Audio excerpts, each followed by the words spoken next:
My name is John, and I spend way too much time thinking about why Americans throw away $294 billion worth of food every single year while simultaneously complaining they can't afford to save money.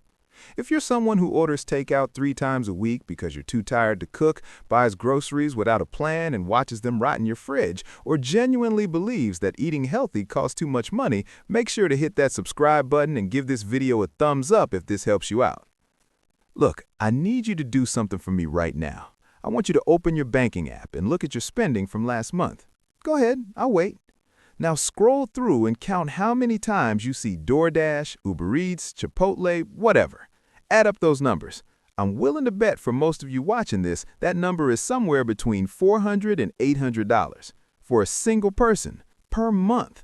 That's $10,000 a year on food that you could have made for a fraction of the cost. Here's the thing, this isn't really a video about meal planning. I mean, it is, but it's not. What this is actually about is understanding that your food spending represents one of the biggest wealth transfer mechanisms in your entire financial life, and almost nobody treats it that way. We obsess over our $4 latte, we negotiate our salary for months, we spend hours finding the best interest rate on a savings account, and then we just hemorrhage money on food without even thinking about it. Let me show you something that's going to make you uncomfortable. The Bureau of Labor Statistics says the average American household spends about $8,000 a year on food. But here's what most people don't realize. That number is heavily skewed by people who actually know what they're doing. When you break it down by income brackets and spending patterns, households that don't meal plan and rely heavily on convenience foods and restaurants are spending closer to $12,000 to $15,000 annually. Some are spending $20,000 or more. Now you might be thinking, okay, John, but I'm busy. I work long hours. I have kids. I don't have time to cook every single meal from scratch. And look, I get it. I really do. But that's exactly the mental trap that keeps you broke, because you're framing this as an all-or-nothing proposition. You think meal planning means spending your entire Sunday cooking 30 meals and portioning them into little containers like some fitness influencer. It doesn't. What I'm going to show you today is a system, an actual system that takes maybe 3 hours of your time per week and saves you somewhere between $500 and $800 per month. That's $6,000 to $10,000 a year for 3 hours a week. That's a return on your time of somewhere between $40 and $70 per hour, tax-free. Show me another side hustle that pays that well for that little effort. But before we get into the mechanics, we need to talk about why meal planning fails for most people. Because I guarantee some of you have tried this before. You got all excited, you made a beautiful meal plan, you went to the grocery store and spent $200 on ingredients, and then by Wednesday you were ordering pizza because you were too tired to cook the chicken that was now sitting in your fridge going bad. The problem isn't your willpower. The problem is that you built a system that required perfect execution, and perfect execution doesn't exist in real life. Real life has unexpected meetings, kids getting sick, days where you just don't feel like cooking that particular thing you planned. So your system needs to account for human nature, not fight against it. Here's what actually works. You need 3 things. You need a rotation of 12 to 15 meals that you actually like eating. You need 1 3-hour block per week for bulk cooking, and you need a flexible structure that allows for substitutions and changes. That's it. That's the entire system. Let me break down the psychology of why this works. First, 12 to 15 meals gives you enough variety that you're not eating the same thing every week, but not so many options that decision fatigue kicks in. Decision fatigue is real, by the way.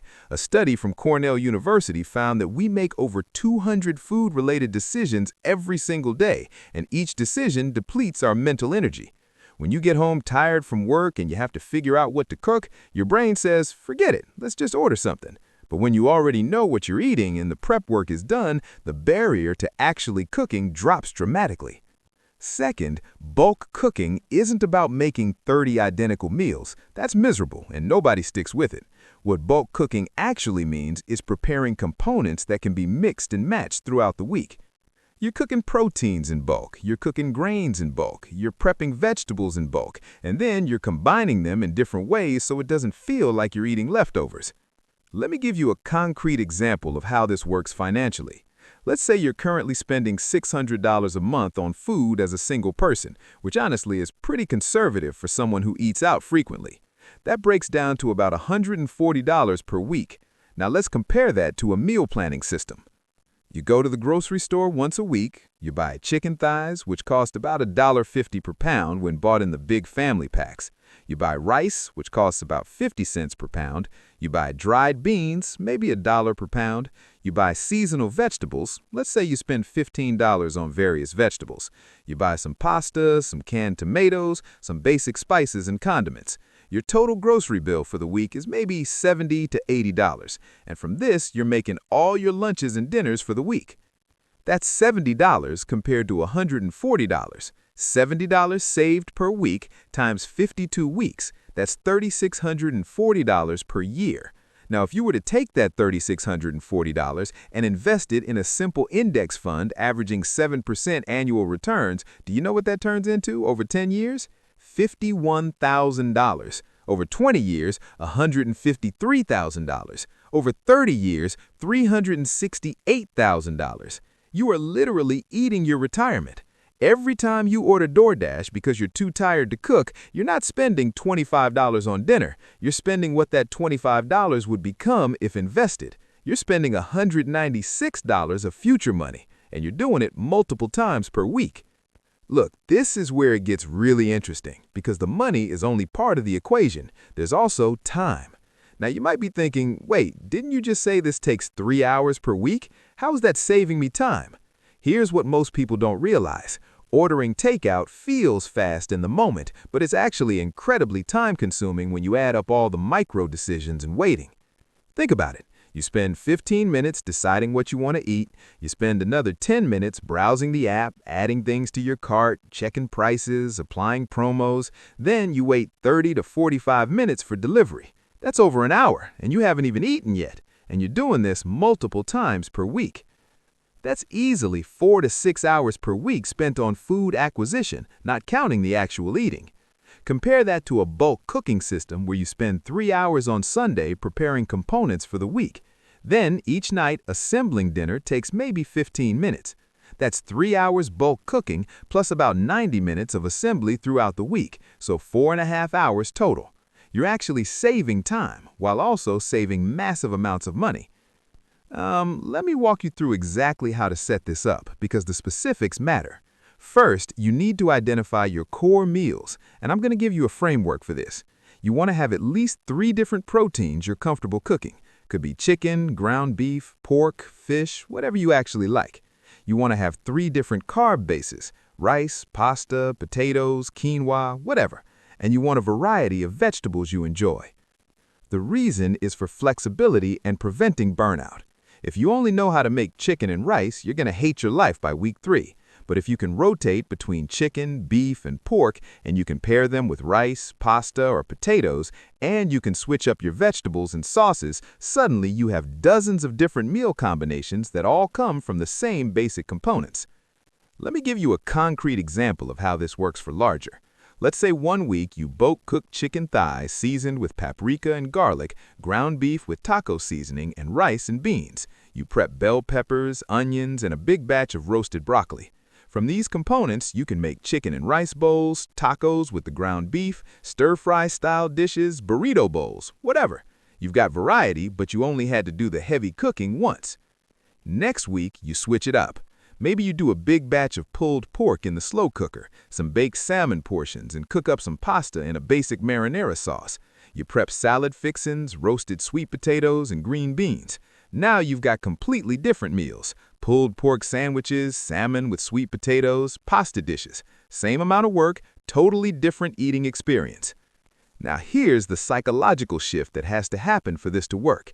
You need to stop thinking of meal planning as this restrictive, joyless thing, because that's what kills it for most people. They think meal planning means eating sad desk salads and boring chicken breast.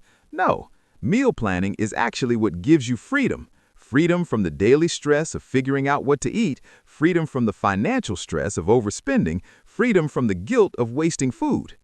The restriction comes from not meal planning. When you don't plan, you're restricted to whatever you can get quickly, which usually means expensive takeout or highly processed convenience foods. When you do plan, you can eat anything you want because you've built the time and resources into your system. Let me address the biggest objection I hear. People say, "But John, I like trying new restaurants. I like the experience of going out to eat. I don't want to give that up." And look, you don't have to. This isn't about never eating at a restaurant again. This is about being intentional with your money.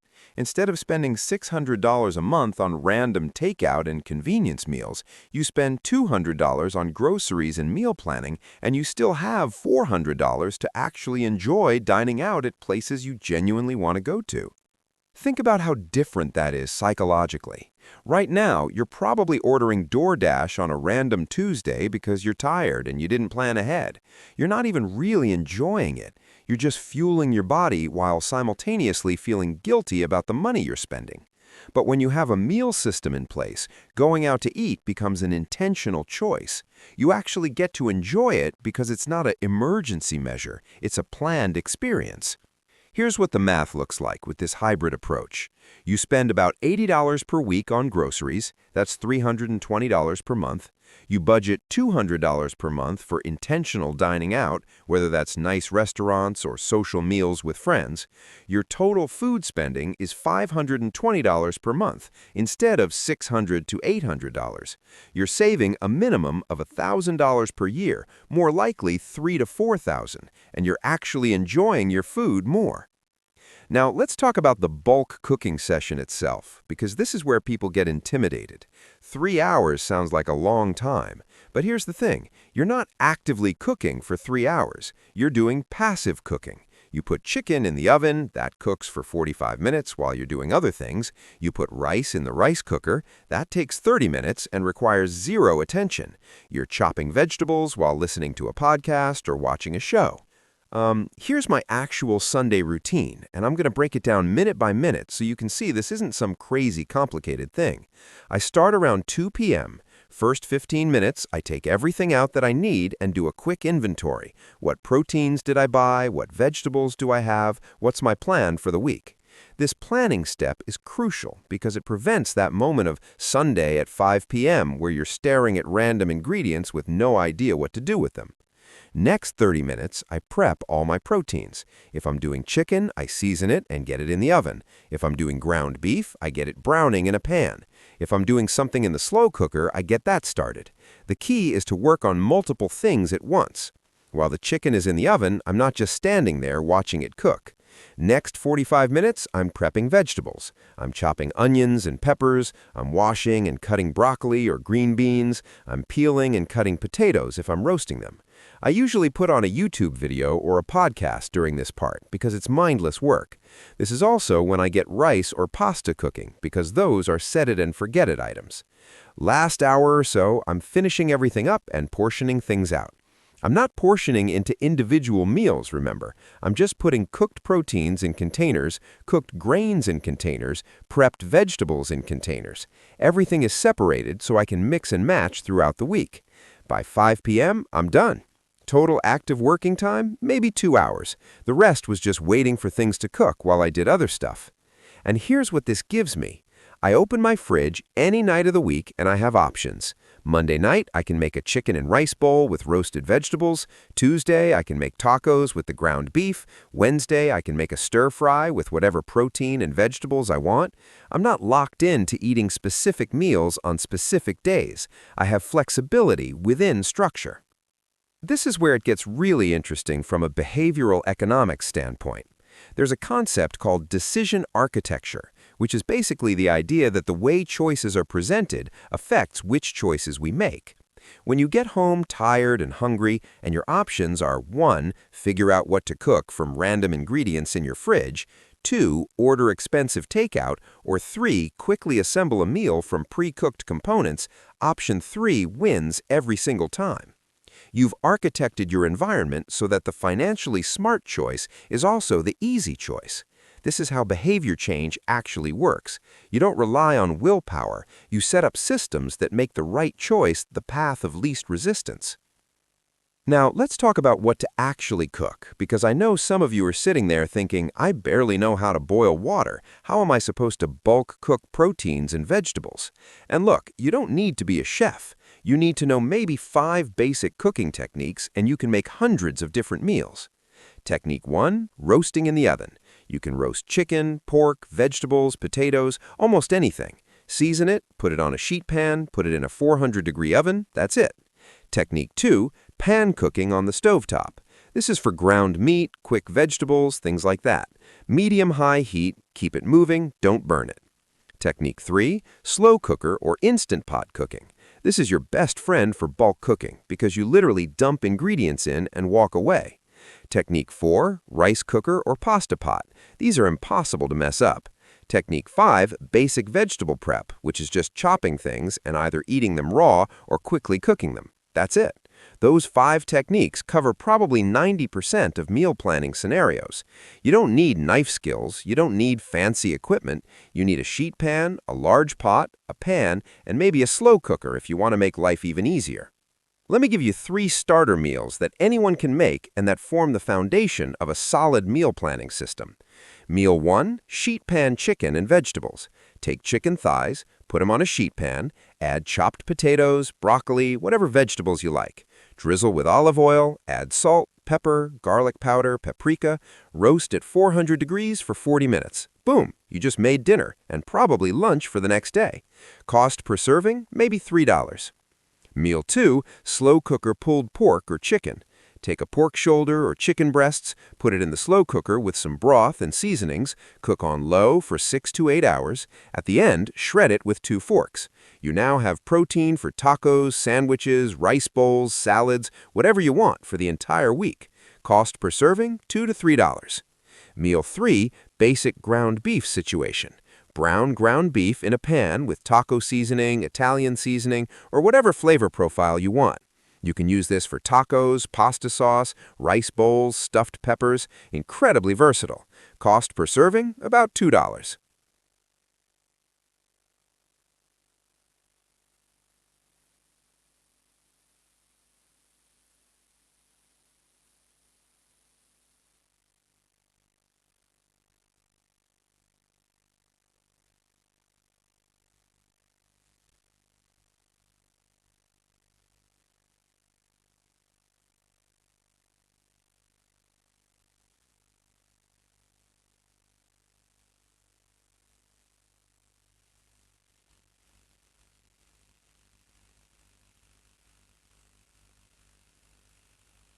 Do you see what I'm getting at here? These aren't complicated recipes. There's no special techniques.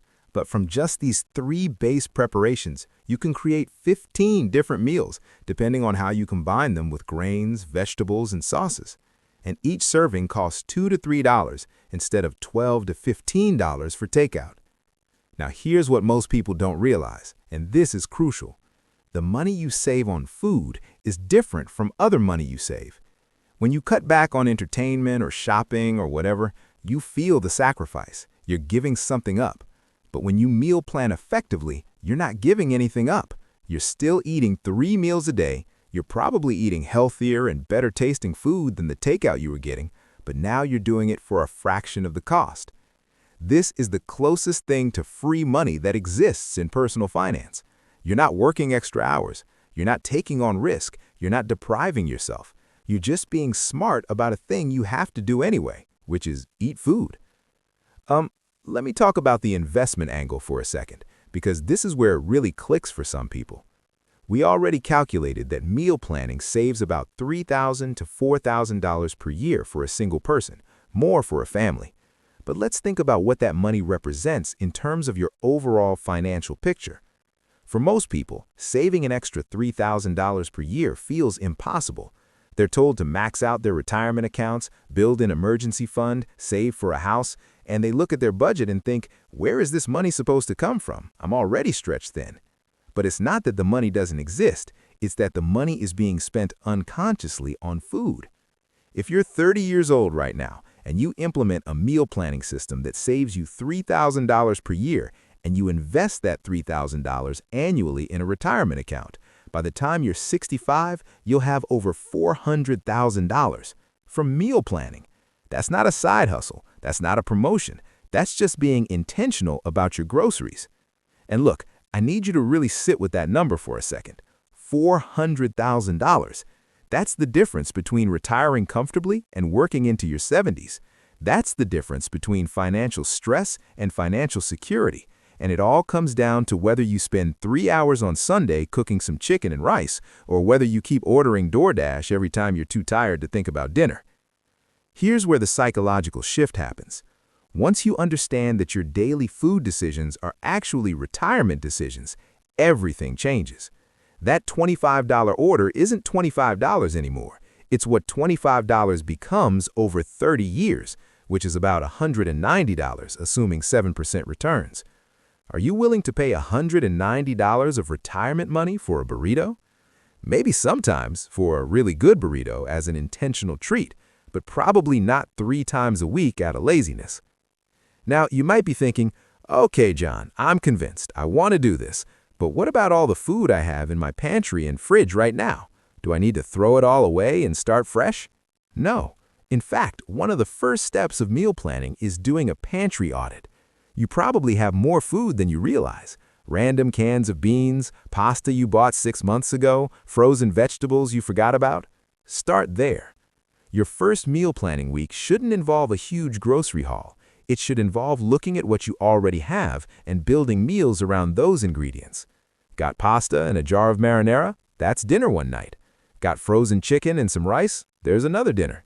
Once you've used up what you have, then you start building your systematic grocery shopping routine. This also helps with the overwhelm factor. A lot of people try to meal plan and immediately try to do everything perfect. They want the perfect meal rotation, the perfect grocery list, the perfect storage containers, and then they get overwhelmed and quit. Start small. Your goal for week 1 is just to cook at home 1 or 2 more times than you normally would. That's it. Not every meal, not perfect execution, just 1 or 2 more home-cooked meals than usual. Week 2, you add another meal or 2. Week 3, maybe you try a simple bulk cooking session where you just make a big batch of one thing. By week 4, you've built momentum and the system starts to feel natural instead of forced. This is how behavior change actually sticks. Small, incremental improvements that compound over time. Let me address one more objection, because I know some of you are thinking it. What about healthy eating? Isn't this just cheap, unhealthy food? And look, it can be if you make it that way. If your bulk cooking is just frozen pizza and ramen, yeah, that's not great. But the beauty of meal planning is that it actually makes healthy eating easier and cheaper, not harder. Think about what healthy eating requires. Fresh vegetables, lean proteins, whole grains. All of these things are actually really cheap when bought in bulk and prepared at home. A bag of frozen broccoli costs $2 and contains 4 to 6 servings. Fresh chicken thighs cost like $5 per pound. Brown rice costs basically nothing. You can eat incredibly healthy for a fraction of what you're spending on restaurant food, which is usually loaded with salt, sugar, and unhealthy fats. The idea that eating healthy is expensive is one of the biggest myths in personal finance, and it comes from people comparing the wrong things. They compare the price of fresh vegetables to the price of ramen and say, see, healthy food costs more. But you should be comparing the price of home-cooked healthy meals to the price of restaurant meals, which is what you're actually spending money on, and that comparison isn't even close. Here's the action plan, because I want you to actually do this, not just watch this video and forget about it. Step 1. Tonight or tomorrow, sit down for 15 minutes and write out 12 meals you actually like eating. Not meals you think you should eat, meals you genuinely enjoy. This is your core rotation. Step 2, this weekend, pick 3 of those meals and buy the ingredients to make them. Don't overthink it. Don't try a meal plan your entire month. Just 3 meals. Make those meals over the weekend and eat them during the week. Step 3, track how much you spend. Look at your food spending this week compared to a normal week. Actually see the difference in real numbers. This is what makes it click for most people. When you see that you spend $70 on groceries instead of $150 on takeout, the motivation to continue becomes obvious. Step 4, gradually expand your rotation and start bulk cooking components instead of individual meals. This is where the real efficiency kicks in, but don't jump to this immediately. Build up to it over a month or so. Step 5, take the money you're saving and actually do something intentional with it. Set up an automatic transfer to a savings account or investment account for the amount you're saving. If you save $300 a month on food, have $300 automatically transferred to your retirement account on the first of each month. Make the savings real and tangible.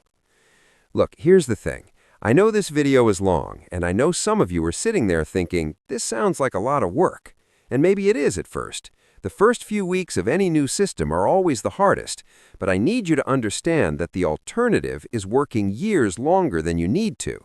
The alternative is financial stress and wasted money, and that nagging feeling that you should be doing better with your finances, but you don't know how.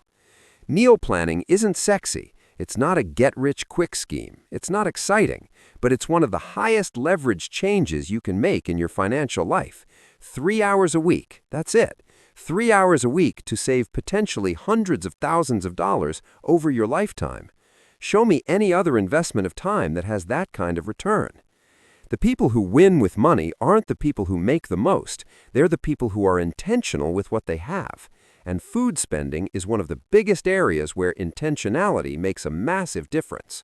You're going to eat anyway. You might as well eat in a way that supports your long-term financial goals instead of undermining them. So here's my challenge to you.